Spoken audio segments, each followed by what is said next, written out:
નમસ્કાર. શિક્ષણ જગતના સૌ મિત્રોને મારા પ્રણામ. આજનો મારો વિષય છે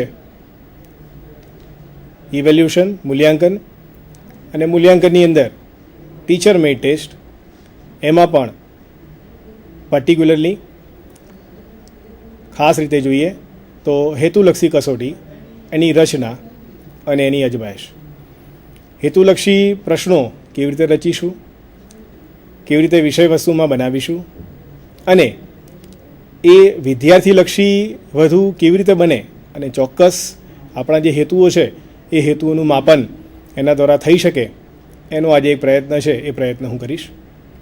એના વિવિધ પ્રકારો જોઈશું, ઉદાહરણ જોઈશું અને એવી રીતે શિક્ષક રચિત કસોટીમાં મૂળભૂત રીતે હેતુલક્ષી કસોટીઓ છે એને સમજવાનો આજે આપણે પ્રયત્ન કરીશું. વિદ્યાર્થી કાળથી તેનું મૂલ્યાંકન શરૂ થઈ જાય છે. શિક્ષણની અંદર જ્યારે વિદ્યાર્થી પરીક્ષા આપે છે અથવા તો પોતાની સિદ્ધિ છે એ સિદ્ધિને મૂલવવાનો જ્યારે પ્રયત્ન કરે છે ત્યારે મૂલ્યાંકનનો આધાર લેવો પડે છે. શાળાકીય ક્ષેત્રોની અંદર શિક્ષક વિવિધ કસોટીઓ દ્વારા વિદ્યાર્થીઓની સિદ્ધિ અને વિષય વસ્તુનું માપન કરે છે, મૂલ્યાંકન કરે છે. મૂલ્યાંકનની પ્રક્રિયા છે એ આમ તો ખૂબ જ જટિલ છે, પરંતુ મૂલ્યાંકનનું સ્ત્રોત જોઈએ તો મૂલ્યાંકન એ હેતુલક્ષી પ્રક્રિયા છે, મૂલ્યાંકન એ સતત પ્રક્રિયા છે અને મૂલ્યાંકન એ સર્વાંગીણ પણ છે. આજે વિદ્યાર્થીના મૂલ્યાંકનનો ખ્યાલ બદલાયો છે. ગુણથી માંડી અને આપણે ક્રેડિટ સુધી પહોંચ્યા છીએ, ગ્રેડ સુધી પહોંચ્યા છીએ. વિવિધ કસોટીઓ છે એ હેતુલક્ષી બનતી જાય છે. મલ્ટિપલ ચોઇસ ક્વેશ્ચન્સનો અત્યારે યુગ છે, એ શિક્ષણની અંદર ચાલી રહ્યો છે. તો આવા શિક્ષણના યુગની અંદર હેતુલક્ષી પ્રશ્નો અને તેની કસોટીઓ છે એ કેવી રીતે બને એનો આપણે અભ્યાસ કરીશું. સૌપ્રથમ તો શિક્ષક રચિત કસોટીઓ બનાવવા માટે, વિદ્યાર્થીઓની સિદ્ધિનું મૂલ્યાંકન કરવા માટે એનું એચિવમેન્ટ્સ વિષય વસ્તુ સંબંધી હોય કે વિદ્યાર્થીના જ્ઞાન સંબંધી હોય, તે માપવા માટે હંમેશા શિક્ષક દ્વારા જ કસોટીઓ છે એ બનાવવામાં આવતી હોય છે. શાળામાં શિક્ષક દ્વારા રચવામાં આવતી કસોટીઓ છે તે વિદ્યાર્થીના જ્ઞાન, સમજ, ઉપયોગ અને કૌશલ્યનું માપન છે એ માપન કરે છે. વિષય વસ્તુ દ્વારા અને એના ઉપયોગ વડે બનાવવામાં આવતી કસોટીઓ છે એમાં કેટલીક બાબતો છે, બાબતો આપણે ધ્યાનમાં રાખવાની હોય છે. શિક્ષક રચિત કસોટીઓ છે એ વિદ્યાર્થીઓની સિદ્ધિ જાણવા માટે આપણે ઉપયોગમાં લઈએ છીએ. જો આ સાથે આપણે સ્લાઇડમાં જોતા રહીશું તો શિક્ષક રચિત કસોટી બનાવવા માટે અથવા તો હેતુલક્ષી કસોટી છે એ કસોટી તૈયાર કરવા માટે કઈ બાબતો આપણે ધ્યાનમાં રાખવી જોઈએ એના વિશેનો થોડો ખ્યાલ છે, એ ખ્યાલ આપણને આવી શકશે. સ્લાઇડમાં આપણે જોઈએ. શિક્ષક રચિત કસોટી વિદ્યાર્થીઓની સિદ્ધિ જાણવા માટે શિક્ષક નિબંધ પ્રકારના ટૂંકા પ્રશ્નો અને વિવિધ પ્રકારના હેતુલક્ષી પ્રશ્નો, જેને આપણે વસ્તુલક્ષી પ્રશ્નો પણ કહી શકીએ છીએ, તૈયાર કરવામાં આવે છે, તૈયાર કરે છે. પરંતુ આંકડાશાસ્ત્રની દૃષ્ટિએ જોઈએ તો આ કસોટીઓ છે, કસોટીઓ એટલી વિશ્વસનીય અને પ્રમાણભૂત હોતી નથી. કારણ કે પ્રશ્ન આપણને થાય કે કેમ વિશ્વસનીય નહીં, કેમ પ્રમાણભૂત નહીં? તો ફક્ત એ વિદ્યાર્થી માટે તૈયાર કરવામાં આવેલી હોય, જે શાળાના વિદ્યાર્થી હોય એ માટે જ એના શિક્ષક તૈયાર કરે અને શિક્ષક જ એ કસોટી લે, એટલા માટે એને બહોળા સમુદાય ઉપર લાગુ પાડી શકાતી નથી, એટલા માટે વિશ્વસનીય નથી. શિક્ષક અને વિદ્યાર્થી પક્ષે તો વિશ્વસનીય ચોક્કસ છે અને પ્રમાણભૂત પણ ચોક્કસ છે. હેતુઓનું મૂલ્યાંકન કરવા માટે એક કરતાં વધારે પ્રશ્નોનો સમૂહ છે, સમૂહ રજૂ કરવામાં આવે છે, જેને હેતુલક્ષી કસોટી તરીકે આપણે ઓળખીએ છીએ. કસોટીનો ઉપયોગ કરી આમ તો એવું કહીએ છીએ કે વિષય વસ્તુની જ્યારે કસોટી રચવાની હોય ત્યારે શિક્ષક એક જો પ્રશ્નપત્ર તૈયાર કરે તો પ્રશ્નપત્રની અંદર તૈયાર કરવામાં ઓછામાં ઓછી મહેનત છે એ વસ્તુલક્ષી કસોટી બનાવવા માટે નહીં, પણ જે આપણે લઘુ જવાબી, ટૂંક જવાબી અને નિબંધ પ્રકારના પ્રશ્નો પૂછીએ છીએ એમાં નિબંધ પ્રકારના પ્રશ્નો અને લઘુ જવાબી પ્રશ્નોમાં વધુ થાય છે. શિક્ષક માટે પ્રશ્નો રચવા એ ખૂબ જ સરળ પણ હેતુલક્ષી પ્રશ્નોની રચના કરવા માટે ખૂબ જ કાળજી અને ચીવટની જરૂર છે, એ જરૂર રહેલી છે.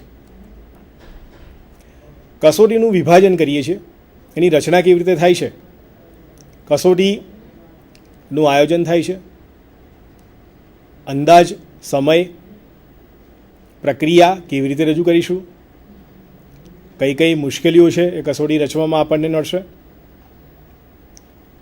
ત્યારબાદ હેતુઓ નક્કી કરીએ છીએ. વ્યક્તિગત રીતે જે કસોટી શિક્ષકે બનાવી હોય તે શિક્ષણના કયા હેતુનું માપન કરે છે. જ્યારે વિષય વસ્તુ શીખવવામાં આવે ત્યારે શિક્ષક વિષય વસ્તુ શીખવતા એ ધ્યાન રાખતા હોય છે કે વિષય વસ્તુ એનું જ્ઞાન, વિષય વસ્તુની સમજ, એ વિષય વસ્તુનું એના જીવનમાં ઉપયોજન અને એ વિષય વસ્તુ દ્વારા કેટલાક કૌશલ્યો છે, કૌશલ્યો એ હસ્તગત કરી શકશે. આ હેતુઓનું સ્પષ્ટીકરણ છે, એ સ્પષ્ટીકરણ પ્રશ્નોના વિદ્યાર્થી જવાબ આપે એના દ્વારા થતું હોય છે. જ્ઞાનનો હેતુ છે એ જાણે, યાદ કરે, ઓળખે, સમજ, તફાવત તારવે, ઉપયોજન તો આપેલી બાબતો છે જીવનની અંદર ઉપયોગ કરે એનું વિષય વસ્તુ છે, કૌશલ્ય તો એનામાં એવા પ્રકારનું સ્કિલ કેળવાય એ વિષય વસ્તુ શીખીને. આવી બધી કેટલીક નાની નાની બાબતો છે, એ બાબતો પ્રશ્નની રચના કરતી વખતે ધ્યાનમાં રાખવામાં આવતી હોય છે. હેતુઓનું સ્પષ્ટીકરણ જ્યારે કરીએ છીએ ત્યારે હંમેશા એ ધ્યાનમાં રાખીએ છીએ કે હેતુઓનું સ્પષ્ટીકરણમાં દરેક વિષય, દરેક વિષયાંગ અને એને એમાં રજૂ કરેલા જે પ્રશ્નો છે એમાં જ્ઞાન, સમજ, ઉપયોગ અને કૌશલ્યના કેટલા પ્રશ્નો છે એ પ્રશ્નો પણ આપણે ધ્યાનમાં રાખી અને કસોટી છે એ કસોટી તૈયાર કરતા હોઈએ છીએ. આપણો મિત્રો હેતુ આજે વસ્તુલક્ષી કસોટીઓ છે કે કેવા પ્રકારની હોય છે, કેવી રીતે રચી શકાય અને એને રચવા માટે કઈ કઈ બાબતો છે, બાબતો ધ્યાનમાં રાખવાની છે, એના વિશેનો આજે મારો હેતુ છે. પરંતુ એ પહેલાં કસોટી રચતી વખતે શું ધ્યાનમાં રાખીશું, કસોટી કેટલા પ્રકારની હોય અને સામાન્ય રીતે કસોટી રચવામાં કઈ કઈ બાબતો છે, બાબતોને ઇમ્પોર્ટન્સ આપવામાં આવે છે, એ બાબતોની આપણે પહેલાં વાત કરી લઈએ તો વિશેષતઃ એ આપણા કન્ટેન્ટની અંદર ઉપયોગી નીવડશે. મહદઅંશ શિક્ષક જે વિષય શીખવતા હોય, વિષયાંગ શીખવતા હોય, એ વિષયાંગ શીખવેલી બાબતો છે, એ બાબતો વિદ્યાર્થીઓને કેટલી જ્ઞાત થઈ છે એ એના અભ્યાસક્રમ ઉપરથી જ કસોટી છે, કસોટી તૈયાર થતી હોય છે. જાહેર પરીક્ષાઓમાં રજૂ કરવામાં આવતા પ્રશ્નો છે એ પ્રશ્નોની અંદર અભ્યાસક્રમ ખૂબ જ વિશાળ હોય છે, પરંતુ આપણા શિક્ષણની અંદર વિવિધ વિષય શીખવતા શિક્ષકો છે એ પોતાના ચોક્કસ વિષય ઉપર હેતુલક્ષી કસોટીઓ છે, વસ્તુલક્ષી કસોટીઓ છે, અનાત્મલક્ષી પ્રશ્નો છે, એની રચના છે, રચના ખૂબ જ અસરકારક રીતે જો થોડું ઘણું ધ્યાન રાખવામાં આવે તો કરી શકે છે. ગુણભાર, હેતુને ચોક્કસ વેઇટેજ, એટલે કે 100%માં એને વહેંચી દઈએ તો એવું ન બને કે જ્ઞાનના પ્રશ્નો છે વધી જાય, સમજના પ્રશ્નો છે ઓછા થઈ જાય અને ઉપયોગ અને કૌશલ્યના પ્રશ્નો છે એ બિલકુલ પૂછવામાં જ ન આવ્યા હોય. પરંતુ ચોક્કસ પ્રમાણમાં હેતુઓને ધ્યાનમાં રાખી જે વિષયાંગ જે હેતુ માટે, જે હેતુને અનુલક્ષીને શીખવાયો હોય એ હેતુનું ઉપયોજન છે, ઉપયોજન એમાં થાય છે કે નહીં અને વિદ્યાર્થીઓમાં અપેક્ષિત વર્તન પરિવર્તન જોવા મળે છે કે નહીં, વિદ્યાર્થીઓને એ વિષયાંગ છે એ વિષયાંગ આવડી ગયો છે કે નહીં, તે ચકાસવા માટે યોગ્ય ગુણભારને આધારે કસોટી છે એ કસોટી રચવામાં આવે છે. કસોટી આપણે કેવી રીતે લેવાની છે એ લેતી વખતે, એટલે કે એડમિનિસ્ટર કરતી વખતે પણ આપણે ધ્યાનમાં રાખીએ છીએ કે કસોટી છે એ કસોટી લેખિતમાં આપવાના છીએ, બોર્ડ પર રજૂ કરવાના છીએ, શીખવતા આપણે એની રજૂઆત કરવાના છીએ, કે વિદ્યાર્થીઓની ચકાસણી કરવાના છીએ કે પ્રશ્ન સ્વરૂપે કે લેખિતની અંદર વિદ્યાર્થીને આપવાની છે. આ બાબતોનું ધ્યાન છે એ ધ્યાન આપણે કસોટી લેતી વખતે રાખવાનું છે. પરંતુ એ તો કસોટી બની ગયા બાદની વાત છે. કસોટીમાં પ્રશ્નો વિવિધ પ્રકારના હોવા જોઈએ તે આપણે સૌ જાણીએ છીએ. નિબંધ પ્રકારના પ્રશ્નો, મધ્યમ જવાબી પ્રશ્નો, ટૂંક જવાબી પ્રશ્નો અને ખાસ કરીને આજે જેની વાત આપણે કરવાના છીએ તે હેતુલક્ષી પ્રશ્નો. તો ચાલો, હેતુલક્ષી પ્રશ્નો, વસ્તુલક્ષી પ્રશ્નોની રચના છે એ કેવી રીતે થાય અને એમાં કેટલા પ્રકાર આવે છે એ પ્રકારની વિગતવાર આજે આપણે રજૂઆત કરીએ. હેતુલક્ષી પ્રશ્નો રચના કરતી વખતે જવાબ આપો પ્રકારની કસોટી, એમાં સાચા ખોટા જવાબ હોય. ખોટો જવાબ છે એ વિદ્યાર્થીએ સુધારી અને પુનઃ આપેલી જગ્યામાં લખવાનો હોય. ખાલી જગ્યા આપેલી હોય, ખાલી જગ્યા પણ વિવિધ રીતે આપેલી હોય, તે હમણાં આપણે એના પ્રકારમાં જોઈએ છીએ વિગતવાર. જોડકા બનાવો કસોટી, વિવિધ પ્રકારના વિષય વસ્તુને આધારિત જોડકા બનાવ્યા હોય, એનું અ અને બ જોડકા સાથે મેચિંગ કરવાનું હોય. બહુ વિકલ્પ કસોટી, એક કરતાં વધુ વિકલ્પો છે એ વિકલ્પો આપેલા હોય. ગુરુ ચાવી કસોટી, એક વિધાન અન્ય 3 થી 4 વિધાનો સાથે જોડાયેલું હોય. વર્ગીકરણ પ્રશ્નો કસોટી કે જેમાં અલગ અલગ વિભાગ આપેલા હોય, સાલ આપેલી હોય અને એનું વર્ગીકરણ કરવાનું હોય. એક કરતાં વધારે સંબંધ એમાં સૂચવાયેલો હોય.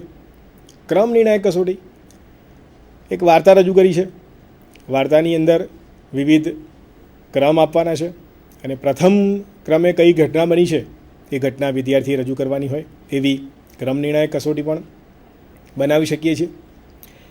પણ આ તો થઈ કે વિવિધ કસોટીઓ કેવા પ્રકારની હોય, પરંતુ આ બહુ વિકલ્પ પ્રકારની કસોટીઓ કે વસ્તુલક્ષી કસોટીઓ કે અનાત્મલક્ષી કસોટીઓ રચના જો કરવી હોય તો રચના કરતી વખતે આ કસોટી છે એ કસોટીમાં કેટલીક કાળજી રાખવી પડે છે. મિત્રો, વર્તમાન સમયની અંદર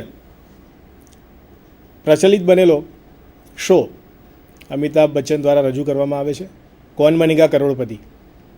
એમાં જે રજૂ થતા પ્રશ્નો છે એ પણ વસ્તુલક્ષી પ્રશ્નો છે, પણ એ વિષય વસ્તુલક્ષી ઓછા અને વિશાળ વિષય વસ્તુલક્ષી વધારે હોય છે. જેમાં જો તમે ધ્યાનપૂર્વક જોયું હોય તો પ્રશ્નની રજૂઆત કરવામાં આવે એ પ્રશ્નના 4 ઓપ્શન આપેલા હોય, A, B, C અને D.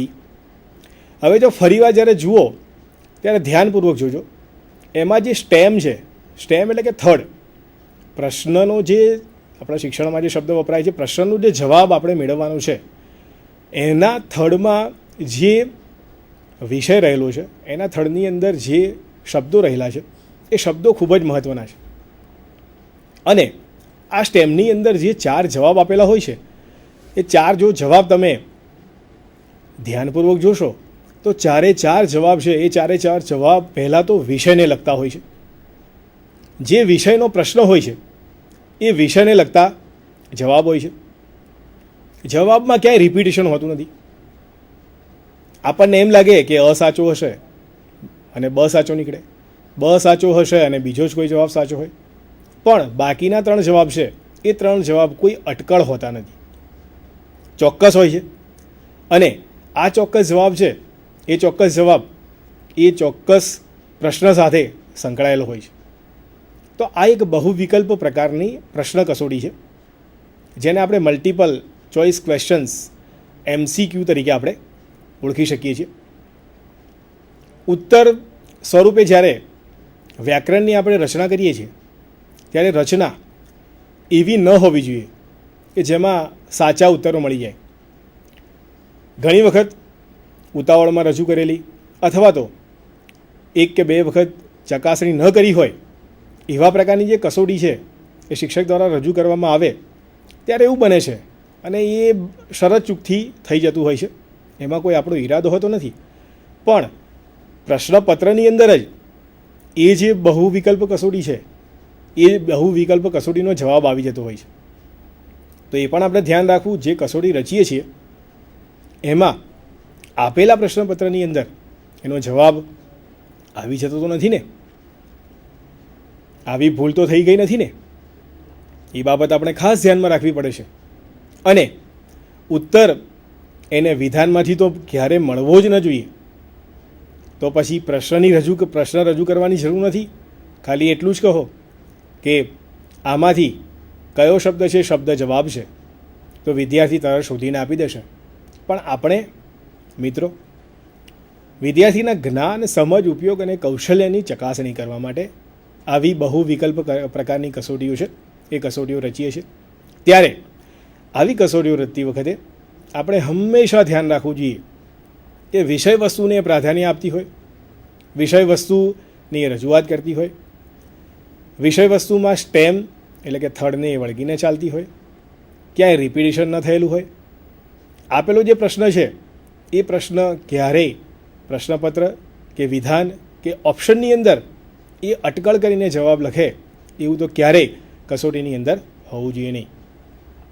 વિકલ્પો અને તર્ક પ્રશ્નની અંદર હોવા જોઈએ. વિકલ્પો અસરકારક રીતે રજૂ થયેલા હોવા જોઈએ અને એ ક્રમબદ્ધ રીતે, તર્કબદ્ધ રીતે ગોઠવાયેલા હોવા જોઈએ. જો તમે આખું જ પેપર જેમાં MCQ આપેલા હોય એવું પેપર જો તમે ધ્યાનપૂર્વક જોશો કે જે બધી ઓનલાઈન એક્ઝામ્સ લેવાય છે એમાં E, B, C અને D 4 પ્રકારના પ્રશ્નો રજૂ કરેલા હોય છે. ક્યારે એવું હોતું નથી કે 50માંથી 40 એક પ્રશ્નો એવા હોય કે જેમાં બધાનો જવાબ એ આવતો હોય. તો કોઈ વિદ્યાર્થીને અટકળ કરવાની તક મળે ને? બિલકુલ ન હોવું જોઈએ. અ, બ, ક અને ડ 4 જવાબ છે. 4 જવાબમાંથી અને પણ પ્રાધાન્ય મળવું જોઈએ, બને પણ મળવું જોઈએ. હા, વધતા ઓછા પ્રમાણમાં હોય એ અલબત્ત છે, અ, બ, ક અને ડ. પરંતુ એવું ન બને કે આખા 50 પ્રશ્નોમાંથી 35 પ્રશ્નો એવા હોય કે જેનો જવાબ છે કમાં આવતો હોય કે ડમાં આવતો હોય. બધાને વેટેજ મળે. કેટલાકના વિકલ્પો એવી રીતે ગોઠવો કે જેની અંદર અ જવાબો છે 20થી 25% વેટેજ હોય, બને પણ તેવી જ રીતે અને ક્રમશઃ ક અને ડને તેવી જ રીતે વેટેજ મળે. મિત્રો, આનાથી શું થાય? જ્યારે વિદ્યાર્થીને જવાબ આવડતો હોતો નથી ત્યારે અ, બ, ક અને ડ પ્રકારના પ્રશ્નોમાંથી જો નેગેટિવ ઓપ્શન ન હોય, પ્રશ્નના ગુણમાં તમે જવાબ આપો અને ખોટો પડે તો 25% માર્ક્સ ન કપાતા હોય તો વિદ્યાર્થી શું કરશે કે દરેક પ્રશ્નનો જવાબ આપવાનો પ્રયત્ન કરશે અને એ વિચારશે કે જો મારા જવાબોમાં અ વધારે છે તો અ જવાબ આપી દઉં. આવું કરવાથી વિદ્યાર્થીમાં નકારાત્મકતા છે એ પણ ઉત્પન્ન થાય છે અને જે મૂલ્યાંકન સચોટ રીતે કરવાનું હોય છે તે આપણે કરી શકતા નથી. માટે જ વિકલ્પો છે, વિકલ્પોને યોગ્ય પ્રાધાન્ય છે એ પ્રાધાન્ય અપાવવું જોઈએ. ત્યારબાદ સ્લાઇડમાં જોઈએ, સાચા અને ઉત્તર માટેનો ક્રમ સરખો ન મળી જાય. હમણાં જ મેં આપને કહ્યું વિકર્ષક આકર્ષક હોવા જોઈએ. વિકર્ષક એટલે કે જે અ, બ, ક અને ડની અંદર જે આપણે વિકલ્પો રજૂ કરીએ છીએ એ વિકલ્પો છે એ વિકલ્પો આકર્ષક. આકર્ષક એટલે ગમે એને જવાબ આપી દે તેવા નહીં, પણ જે જવાબ સાચો છે એની નજીકના વિકલ્પો છે એ વિકલ્પો હોવા જોઈએ. દાખલા તરીકે તાજમહલ કઈ નદીના કિનારે વસેલો છે અથવા ખાલી જગ્યા નદીના કિનારે વસેલો છે, તો આપણે એમાં સાચો જવાબ મેળવવા માટે નદીનું નામ જોઈએ છે. તો 4 વિકલ્પો છે, વિકલ્પો એ નદીના અને પ્રમુખ નદીઓના હોવા જોઈએ કે જે કોઈ શહેરની પ્રમુખ નદી હોય અથવા તો એનું કંઈક મહત્ત્વ હોય એવો વિકલ્પ હોવો જોઈએ. એને આકર્ષક વિકલ્પ કહી શકીએ છીએ. મોટાભાગે એવું વિચારીએ છીએ કે વિદ્યાર્થી જ્યારે કસોટીનો જવાબ આપતો હશે ત્યારે એને નિર્ણય લેવાનો હોય છે અને આ નિર્ણય લેતા એને થોડું મગજ કસવું પડે એવા વિકર્ષકો હોવા જોઈએ. એને લાગવું જોઈએ કે અ જવાબ નહીં, બ સાચું છે, બ નહીં, અ સાચું છે, અને પછી એ મથામણ કરી અને એવો વિકર્ષક શોધે કે જે સાચો જવાબ હોય. હા, રિઝનિંગ પ્રકારના જે ટેસ્ટ હોય છે એની અંદર ઓડ મેન આઉટ જેવા વિધાનો હોય છે, એટલે કે 3 સરખા સંબંધ ધરાવતા જવાબો અને એક અલગ પ્રકારનો જવાબ જે શોધવાનો હોય છે. આકૃતિની અંદર, લોજિકલ ક્વેશ્ચન્સની અંદર પણ આવા નિર્ણય લેતા પહેલાં વિચારવું પડે એવા પ્રશ્નો હોય છે. આપણે વિષય વસ્તુની અંદર પણ આવા પ્રશ્નો છે એ આવા પ્રશ્નો આપણે તૈયાર કરી શકીએ. વસ્તુલક્ષી કસોટી, અનાત્મલક્ષી કસોટી બનાવતા એ બાબત ખાસ મહત્ત્વની છે કે એક કરતાં વધુ વિકલ્પો છે, વિકલ્પો એના સાચા બને નહીં તેની તો ખાસ કાળજી છે આપણે રાખવી પડે છે. એક જ જવાબ તદ્દન સાચો જવાબ છે, સાચો જવાબ મારી દૃષ્ટિએ વિકલ્પની અંદર હોવો જોઈએ. અને પરીક્ષાર્થી છે એ પરીક્ષાર્થી ખૂબ જ મથામણ કરે, એની વાક્ય રચના છે એને ધ્યાનમાં રાખે અને એની કક્ષાને અનુરૂપ પ્રશ્નપત્રના વસ્તુલક્ષી પ્રશ્નો બને એનું આપણે ધ્યાન રાખીશું. વિકલ્પોની લંબાઈ સરખી રાખવામાં આવે. જો એક વિધાનમાં જવાબ હોય, એક શબ્દની અંદર જવાબ હોય, તો બાકીના વિકલ્પો છે વિકલ્પોમાં પણ એવા જ વિકલ્પ હોવા જોઈએ કે જેની અંદર એક જ શબ્દમાં જવાબ આવે. 25 પ્રશ્નો પૂછવામાં આવ્યા હોય તો એમાંથી એકાદ કે બે પ્રશ્નો જ એવા રાખવા કે જેમાં ઉપર પૈકીના બધા જ કે ઉપર પૈકીના એક પણ નહીં એવો જવાબ છે, એવો જવાબ આવતો હોય અથવા તો આપણે સૂચવ્યો હોય. જો આપેલું સ્ટેમ અથવા તો વિધાન છે એ વિધાન જો ખાલી જગ્યા સ્વરૂપે હોય તો કૌંસમાં આપણે વિકલ્પો છે એ વિકલ્પો આપી શકીએ છીએ. પણ આ વિકલ્પો છે આપણે પ્રકારમાં હમણાં જોઈશું કે કેવી રીતે વિકલ્પો અપાય અને વિકલ્પો છે વિકલ્પો કેટલા હોવા જોઈએ. હવે ધારો કે 5 વિકલ્પો હોય, 3 વિકલ્પો હોય અને 5 ખાલી જગ્યા હોય તો બધામાં એવું ન બને કે એના વિકલ્પો છે વિકલ્પો મધ્યમાં આવે. સાચો જવાબની વાત કરું છું. પ્રથમ પણ હોય, તૃતીય પણ હોય અને ક્યારેક બીજો વિકલ્પ છે બીજો વિકલ્પ પણ હોઈ શકે છે. કોઈ સમસ્યા જ્યારે રજૂ કરી હોય ત્યારે વિદ્યાર્થીને સરળતા મળે. અનાત્મલક્ષી પ્રશ્નો છે એ પ્રશ્નો વિદ્યાર્થી સાચામાં સાચો ઉત્તર મથામણ દ્વારા, મહેનત દ્વારા આપે એના માટે શિક્ષકે અનાત્મલક્ષી પ્રશ્નો તૈયાર કરવામાં વધારે જ્ઞાનનો ઉપયોગ, સમજનો ઉપયોગ અને વિદ્યાર્થીની પરિસ્થિતિનો ઉપયોગ છે એ ઉપયોગ કરવો પડતો હોય છે. આમ તો વિદ્યાર્થી પક્ષે એવું લાગતું હોય છે કે અનાત્મલક્ષી પ્રશ્નો છે એ અનાત્મલક્ષી પ્રશ્નોના જવાબ આપવા ખૂબ જ સરળ છે, પરંતુ મિત્રો અનાત્મલક્ષી પ્રશ્નોના જવાબ આપવા પણ અઘરા છે અને અનાત્મલક્ષી પ્રશ્નો, વૈકલ્પિક પ્રશ્નો છે એ બનાવવા પણ અઘરા છે. નિબંધ પ્રકારના પ્રશ્નોમાં મૂકી દઈએ કે નહીં નીચેના વિશે માહિતી આપો, ટૂંક નોંધ લખો. એમાં વિદ્યાર્થીએ કન્ટેન્ટ છે રજૂ કરવાનું હોય છે, પરંતુ અનાત્મલક્ષી પ્રશ્નોની અંદર તો એક જ સાચો જવાબ હોય છે અને એ જવાબ જ તદ્દન સાચો હોય છે એ વિદ્યાર્થીએ શોધવાનો હોય છે. ત્યારે વિદ્યાર્થી પક્ષે અને શિક્ષક પક્ષે બંને રીતે અનાત્મલક્ષી પ્રશ્નો તૈયાર કરવામાં ખૂબ જ જહેમત ઉઠાવવી પડે છે. તો ચાલો આજે એના પ્રકાર વિશે અને વિષય વસ્તુ વિશે આપણે થોડી ઘણી વાત કરીએ. અનાત્મલક્ષી પ્રશ્નો બનાવતી વખતે અલગ અલગ વિષયાંગની અંદર અલગ અલગ રીતે વિષય વસ્તુને અનુરૂપ ચોક્કસ પ્રકારના પ્રશ્નો આપણે રજૂ કરી શકીએ છીએ. દરેકે દરેક વિષય વસ્તુમાં કોઈ ચોક્કસ પ્રકારના અનાત્મલક્ષી પ્રશ્નો છે એ અનાત્મલક્ષી પ્રશ્નો અવશ્ય બને છે. એવું નહીં સમજવું કે આમાંથી ફક્ત નિબંધ પ્રકારનો પ્રશ્ન નીકળે. જો એમાં વિધાન હોય, વર્ણન હોય, આકૃતિ હોય, રજૂઆત હોય, સંબંધ પારખવાનો હોય, સમજની ચકાસણી કરવાની હોય, કારણ આપવાનું હોય, ગુણધર્મ રજૂ કરવાનું હોય કે વાર્તા સ્વરૂપે એણે માહિતી એકત્રિત કરવાની હોય, બધી જ રીતે જ્યારે આપણે શીખવતા હોઈએ છીએ વિષયાંગને ત્યારે આપણે વર્ગખંડની અંદર અને વર્ગખંડ બહાર અનાત્મલક્ષી પ્રશ્નો દ્વારા વિદ્યાર્થીનું સરળતાથી મૂલ્યાંકન કરી શકીએ છીએ. અનાત્મલક્ષી પ્રશ્નો મુખ્યત્વે 2 પ્રકારના હોય છે. એક તો સ્મૃતિ પ્રકારના પ્રશ્નો કે જેમાં ફક્ત વિદ્યાર્થીના જ્ઞાનની ચકાસણી અથવા જ્ઞાનનું માપન છે એ માપન એમાં કરવામાં આવે છે. અને બીજા છે પરખ પ્રકારના પ્રશ્નો.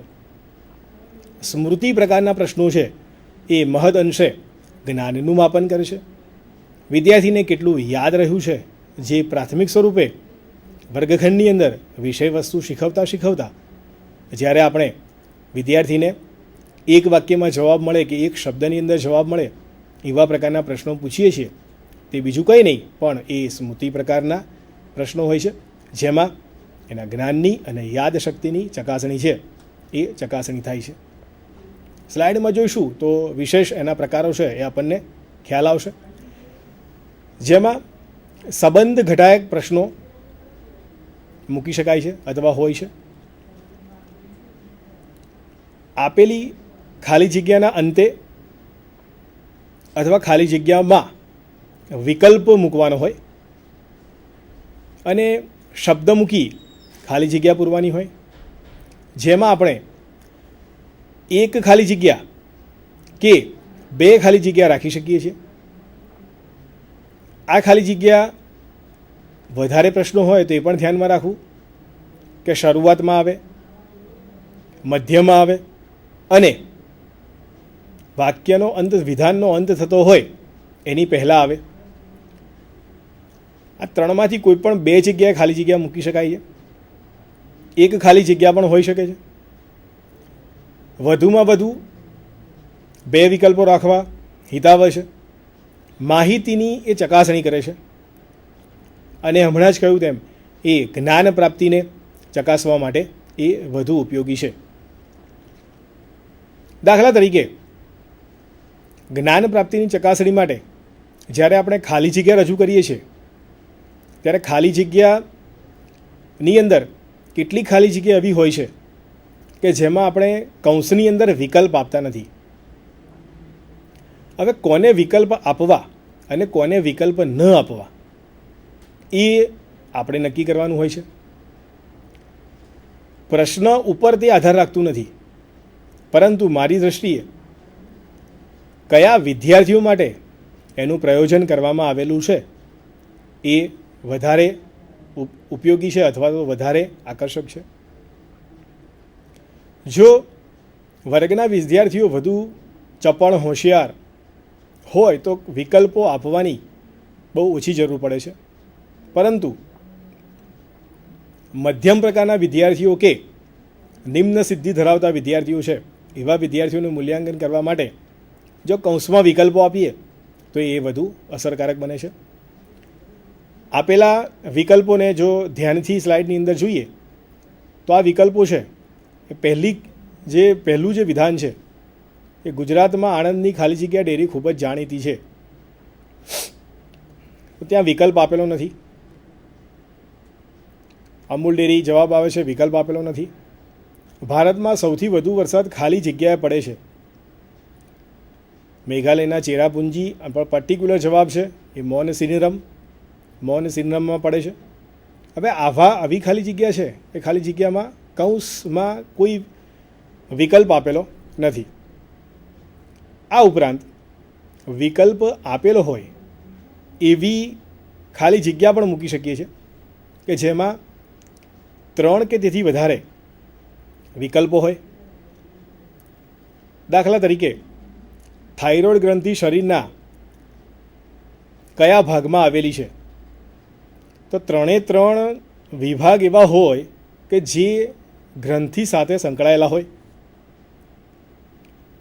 અને એ વિભાગમાંથી એક વિકલ્પ છે એ વિકલ્પ અહીંયા સાચો હોય. ગણિત વિષયની અંદર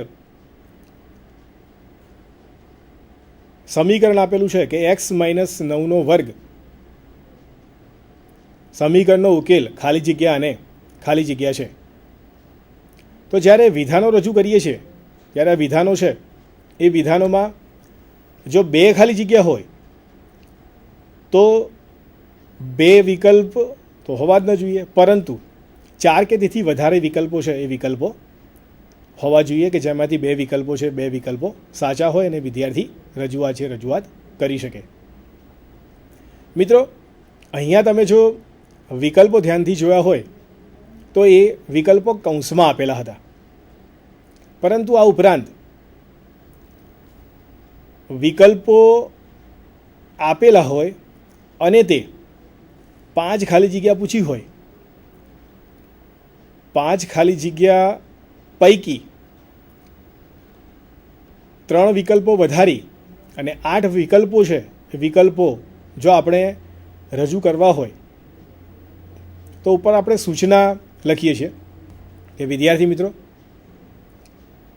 આપેલા કૌંસમાંથી આપેલો યોગ્ય પસંદ કરી નીચેના વિધાનોમાં ખાલી જગ્યા પૂરો. ઉપર 5 જવાબ અને બીજા વધારાના 3 વિકલ્પ એક સાથે સૂચવી દઈએ છીએ અને પછી નીચે 5 ખાલી જગ્યા છે એ 5 ખાલી જગ્યા રજૂ કરીએ છીએ. આમ સ્મૃતિ પ્રકારના પ્રશ્નોમાં સંબંધ ઘટાયક પ્રશ્નો છે, એ સંબંધ ઘટાયક પ્રશ્નોની અંદર રજૂ કરવામાં આવતી ખાલી જગ્યા છે એ ખાલી જગ્યાના વિકલ્પો છે, એ વિકલ્પો વચ્ચે ચોક્કસ પ્રકારનો સંબંધ એ ઘટિત થયેલો હોય છે. એ જે ઘટક છે એ ઘટક વચ્ચે ચોક્કસ રિલેશન હોય છે અને એમાંથી એક વિકલ્પ છે એ વિકલ્પ તદ્દન સાચો હોય છે, જે વિદ્યાર્થીએ પસંદ કરવાનો હોય છે. ત્યારબાદ બીજો પ્રકાર છે પરખ પ્રકારના પ્રશ્નો. પરખ પ્રકારના પ્રશ્નો, તેમાં સાચા ખોટા, આપેલું વિધાન છે એ વિધાન સાચું છે કે ખોટું તે કહો, અને ખોટું વિધાન છે એ ખોટું વિધાન સુધારીને ફરીથી લખો, એવા પ્રકારની જગ્યા પણ આપણે વિદ્યાર્થીઓને કહેતા હોઈએ છીએ અથવા પ્રશ્નપત્રની અંદર રજૂ કરતા હોઈએ છીએ કે ત્યાં વિદ્યાર્થીએ વિધાન છે એ વિધાન સુધારીને લખવાનું હોય છે. ત્યારબાદ જોડકા જોડો. અ વિભાગમાં આપેલી માહિતી છે એ બ વિભાગ સાથે જોડવાની હોય અને બ વિભાગમાં 1 કે 2 વિકલ્પ છે, વિકલ્પ વધારે આપેલા હોય અને અ વિભાગને 1 વિકલ્પ સાથે બ વિભાગ સાથે જોડવાનો હોય. 1 કરતાં વધુ વિકલ્પ સાથે પણ જોડવાનો હોય. જે આપણે પ્રકાર આગળ આવે છે આપણે જોઈએ છે બહુ વિકલ્પ પ્રકારના પ્રશ્નો, જેમાં 3 કે તેથી વધારે વિકલ્પ આપ્યા હોય, 3, 4 કે વધુમાં વધુ જરૂર પડે ત્યારે 5 વિકલ્પો છે એ વિકલ્પો આપવા હિતાવહ છે. એનાથી ઓછા વિકલ્પો પ્રશ્ન સરળ બની જાય છે ખૂબ જ, અને વધુ વિકલ્પો પ્રશ્ન છે એ પ્રશ્ન જટિલ થતો જાય છે. ત્યારબાદ ગુરુ ચાવી પ્રશ્નો. ગુરુ ચાવી પ્રકારના પ્રશ્નો ઉદાહરણમાં આપણે જોઈએ છીએ. ગુરુ ચાવી પ્રશ્નોની અંદર એક વિકલ્પ સાથે 2 કે તેથી વધારે વિકલ્પો સંકળાયેલા હોય એવા પ્રકારની કસોટી જ્યારે રજૂ કરીએ છીએ ત્યારે એ ગુરુ ચાવી કસોટી બને છે.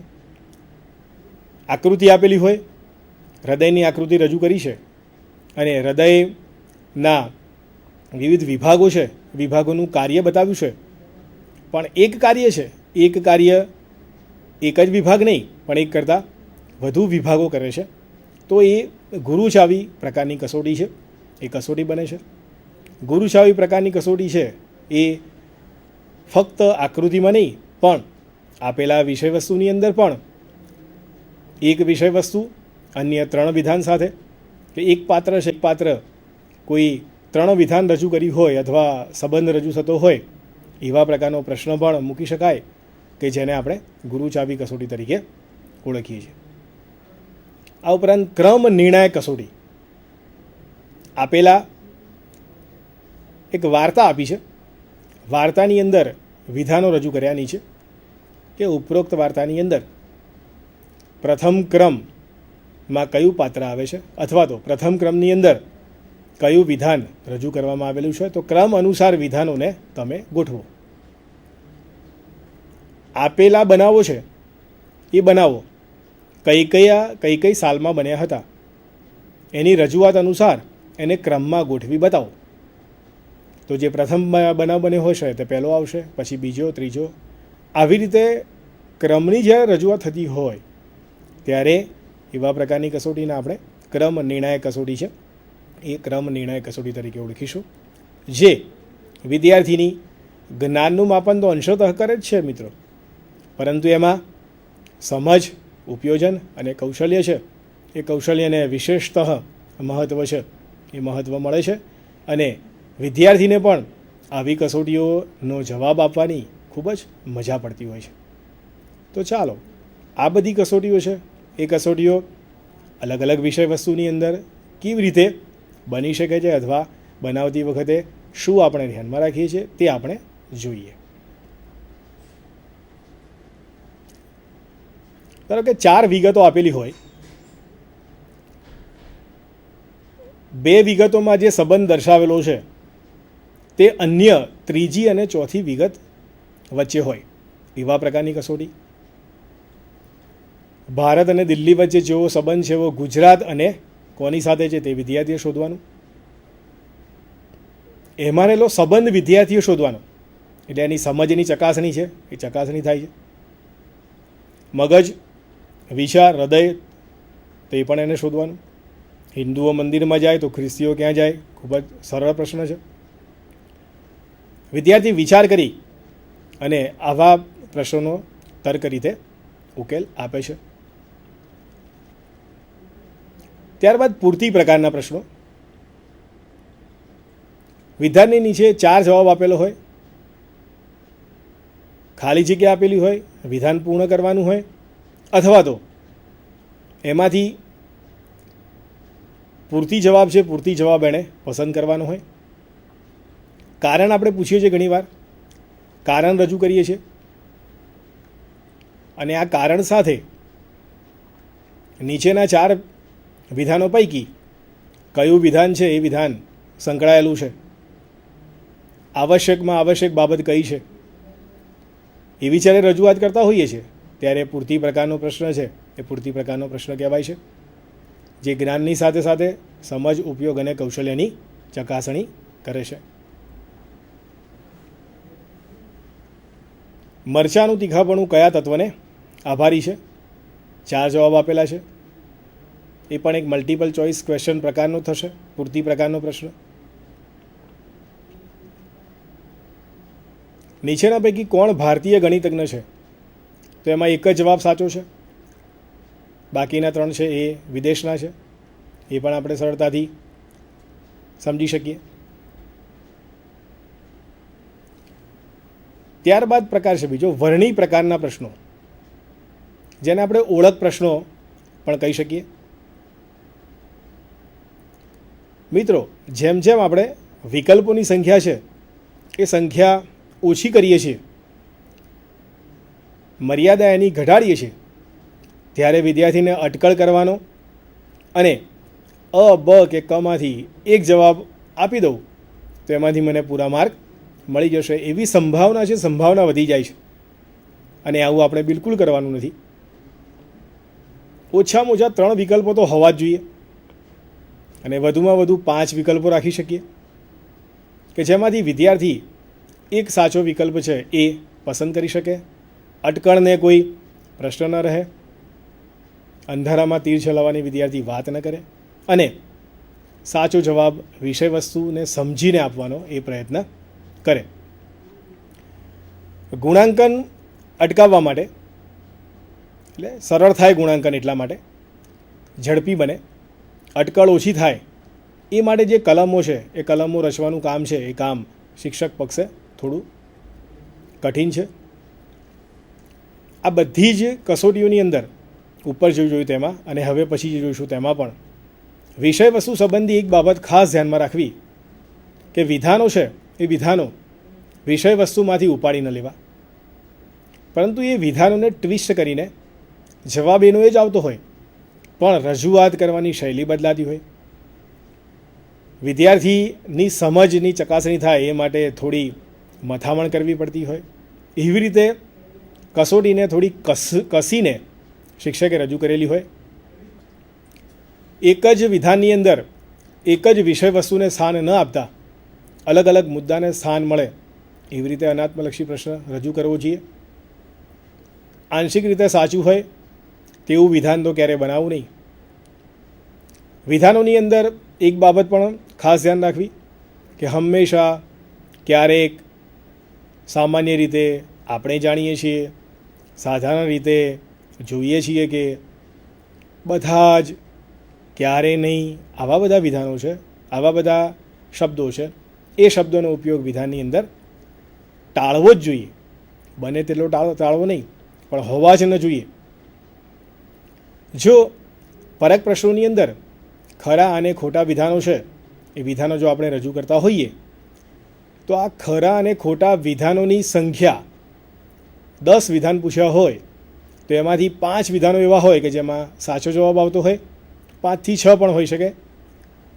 ફ્લેક્સિબિલિટી ત્યાં છે, પણ બિલકુલ એવું ન બને કે 8 કે 9 વિધાન એવા હોય જેમાં સાચો જવાબ હોય અને 2 કે 3 વિધાનોની અંદર જ ખોટો જવાબ આવતો હોય. તાર્કિક ક્રમ મળે તેવી રીતે વિધાનો ગોઠવવા નહીં. અનાત્મલક્ષી પ્રશ્નોની જ્યારે રજૂઆત કરીએ છીએ ત્યારે મિત્રો આ પ્રશ્નોમાં વિધાનોની સંખ્યા સાચી છે કે ખોટી, અથવા તો એ વિધાન યોગ્ય છે કે નહીં, એ માટેનું સૂત્ર છે. એ સૂત્ર આપણે સ્લાઇડની અંદર જોઈ શકીએ છીએ. અને S બરાબર R માઇનસ W, એટલે S બરાબર સુધારેલો પ્રાપ્તાંક, R બરાબર સાચા ઉત્તરોની સંખ્યા માઇનસ ખોટા ઉત્તરોની સંખ્યા મૂકીને આપણે એ સુધારા સૂત્રની મદદથી ચકાસી શકીએ છીએ. દાખલા તરીકે વિધાન રજૂ કર્યું છે કે ચુંબકીય રેખાઓ પૂર્વથી પશ્ચિમ પરિભ્રમણ કરે છે. તો આ વિધાન છે, સૂચના ઉપર લખી છે. આપેલું વિધાન ખરું છે કે ખોટું તે કહો, અને વિધાન સુધારીને ફરીથી લખો.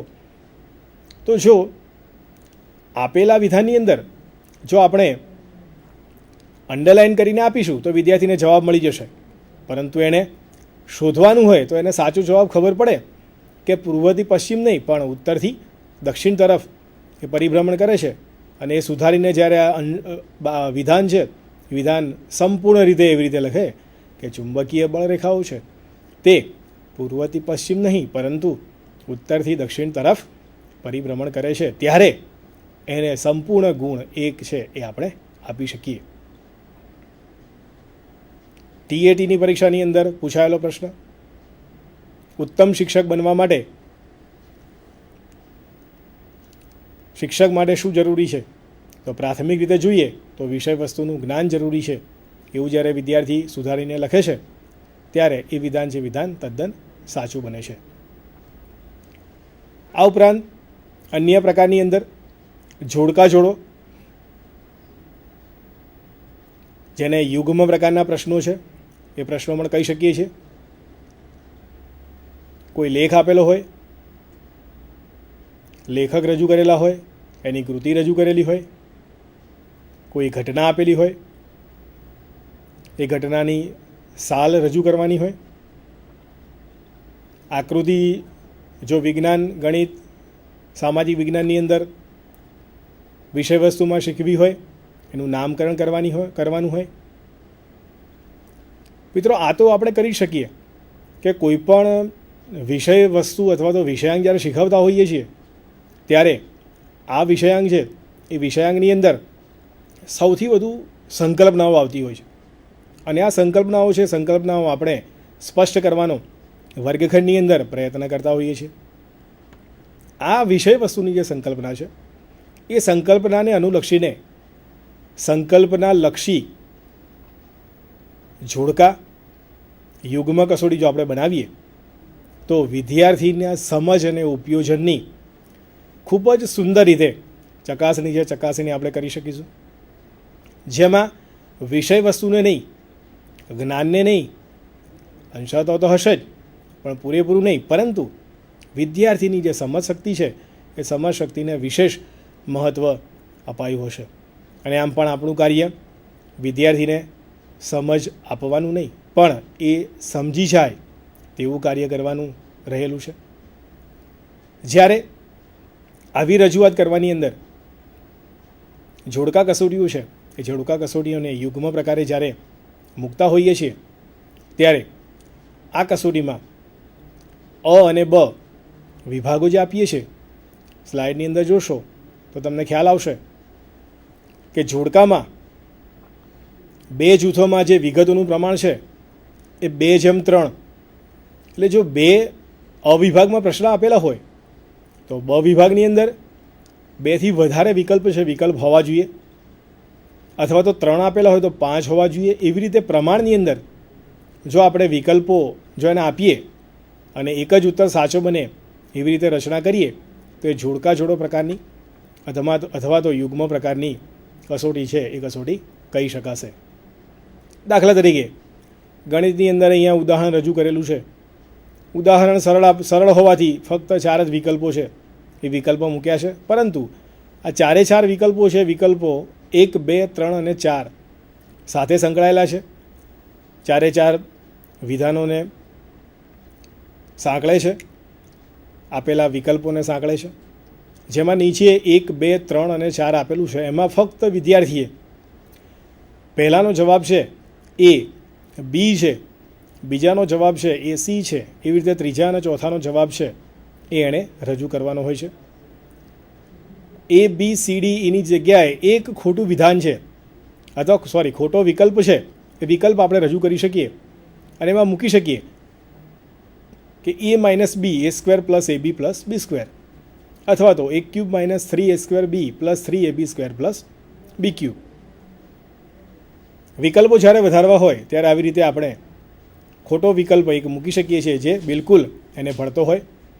અને એ વિવિધ વિષયોની અંદર આપણે આવી રીતે સામાજિક વિજ્ઞાન, ગુજરાતી, હિન્દી, ઇવન સંસ્કૃત જેવા વિષયની અંદર પણ આપણે સરળતાથી આ કસોટીઓ છે એ કસોટીઓ આવી રીતે યુગ્મ સ્વરૂપે આપણે તૈયાર કરી શકતા હોઈએ છીએ.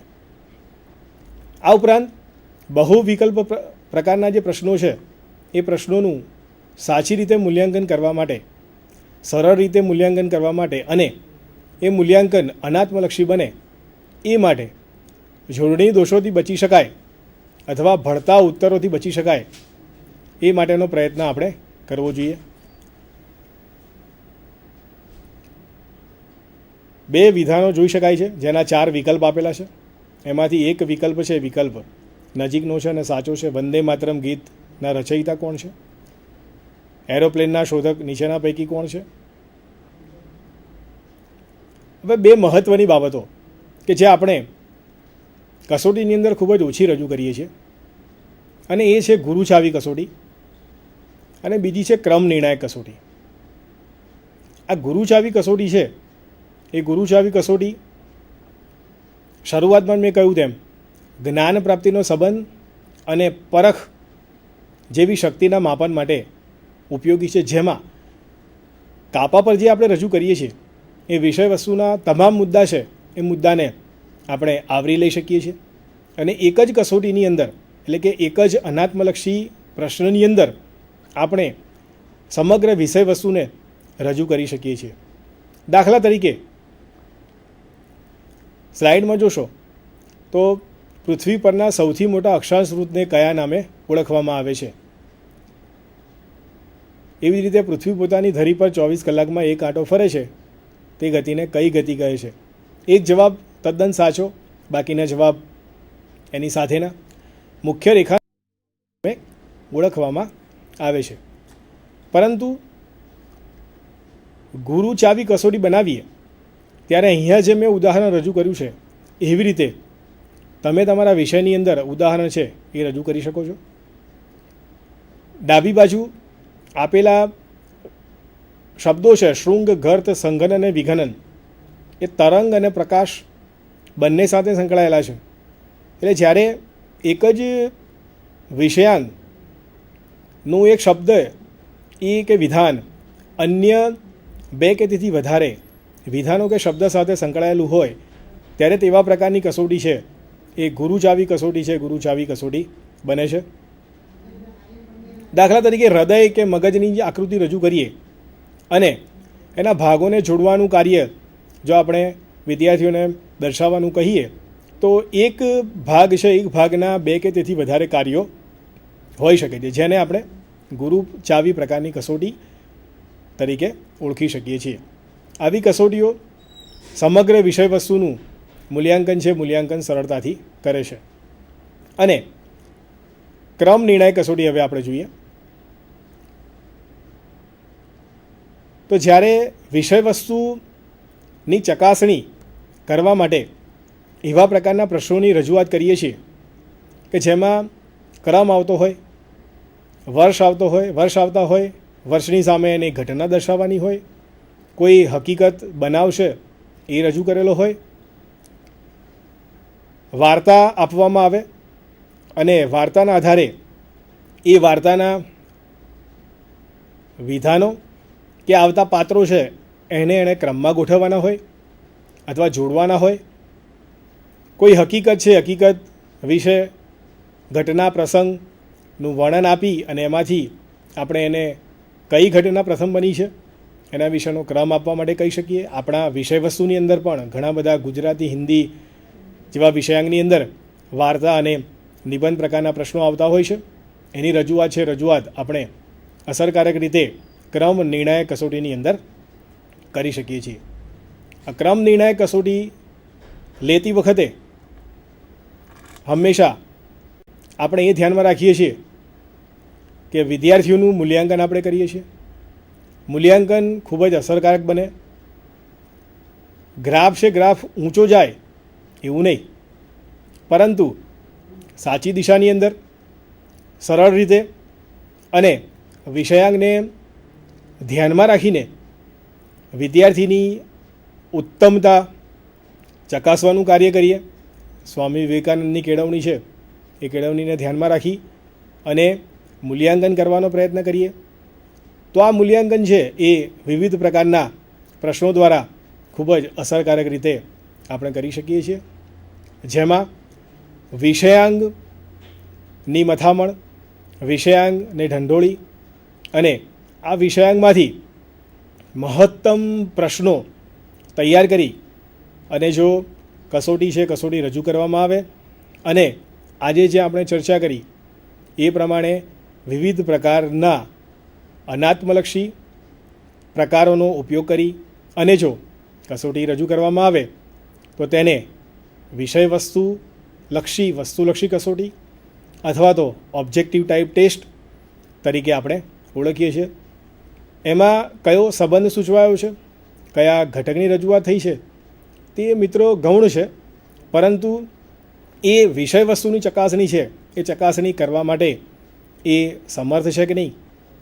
આપણું જે શીખવેલું વિષયાંગ છે એ વિષયાંગને ન્યાય આપવા માટે વિદ્યાર્થીએ વધારે કમર કસવી પડે છે કે નહીં, મગજનો ઉપયોગ કરવો પડે છે કે નહીં, અને વિદ્યાર્થી સાચી દિશામાં અટકળ કર્યા વગર એનું મૂલ્યાંકન કરે છે કે નહીં, એ બાબતો રજૂ કરવી પ્રશ્નની અંદર ખૂબ જ વિશેષ બને છે.